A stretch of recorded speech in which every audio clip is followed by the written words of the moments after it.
గురుగారు, మీనరాశి వారికి ఎలా ఉంది? మీనరాశి వారికి 2 గ్రహాలు దివ్యంగా యోగిస్తున్నాయండి. భాగ్యంలో శుక్రుడు, షష్ఠంలో కేతువు. భాగ్య శుక్రయోగం ఆర్థిక పరిపుష్టిని ప్రసాదిస్తుంది.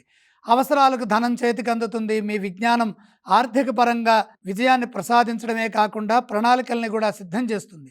కృషి ఫలిస్తుంది. ఉద్యోగంలో క్రమశిక్షణతో పనిచేయాలి.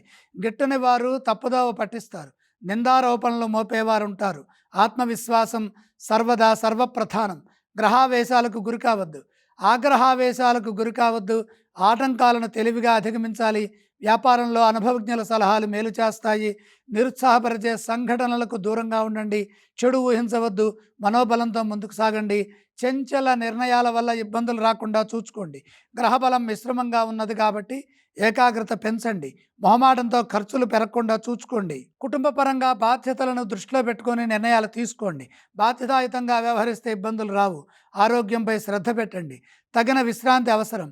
శాంతంగా సంభాషించండి. ధర్మబద్ధమైన మీ సత్ప్రవర్తన మీకు ఎంతగానో మేలు చేస్తుంది. సమాజంలో గుర్తింపుని ప్రసాదిస్తుంది. పూర్వపుణ్యం సదా ముందుకు నడిపిస్తుంది. మీనరాశి వారు ఏ స్తోత్రాలను పఠిస్తే బాగుంటుంది?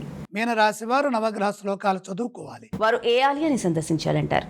నవగ్రహాలని దర్శించండి. వారు ఎటువంటి దానాలు చేయాలి గురుగారు? నవధాన్యము అగ్నిహోత్రుడికి అర్పించండి.